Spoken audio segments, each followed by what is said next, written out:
Quand elle a commencé à parler, même le juge n'était pas prêt à entendre ça. La salle était devenue silencieuse. Même les murmures avaient disparu. Tous les regards étaient fixés sur l'adolescente. Elle se tenait droite, calme, maîtrisée, comme si elle n'était pas affectée par tout ce qui venait de se passer. Le juge croisa les bras, toujours sûr de lui, toujours persuadé qu'il contrôlait la situation. « Alors » dit-il avec un sourire ironique. « Tu as quelque chose à dire » L'adolescente hocha légèrement la tête. Puis elle parla, lentement, clair. Chaque mot était posé. Je comprends parfaitement où je suis. La salle resta figée. Le juge leva un sourcil. « Ah oui ?» elle continua. « Et je comprends aussi comment vous fonctionnez. » Cette phrase fit réagir quelques personnes. Le juge se redressa légèrement. Son sourire disparut un instant. Mais il tenta de reprendre le contrôle. « Tu penses me connaître ?» L'adolescente répondit calmement, pas personnellement.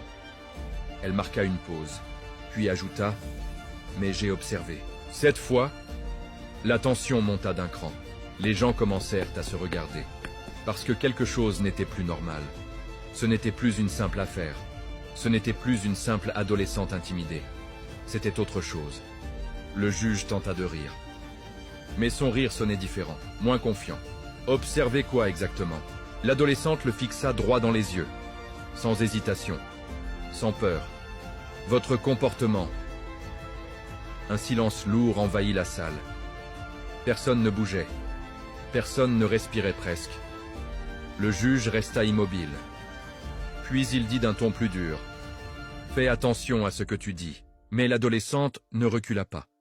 Elle continua. « Les humiliations. » Quelques personnes baissèrent la tête. Les remarques déplacées. Un avocat détourna le regard. Et la façon dont vous traitez certaines personnes. Le juge tapa légèrement sur la table. Ça suffit. Mais elle continua. Encore plus calmement. Encore plus précise. Les étudiants étrangers. Là, tout changea.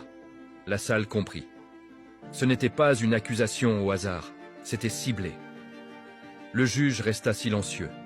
Pour la première fois. Et dans ce silence, on pouvait sentir que quelque chose lui échappait. Mais ce qu'il ne savait pas encore, c'est que ce n'était que le début. Pour voir la suite, mets en commentaire la partie 4 et abonne-toi pour ne rien manquer des prochains épisodes.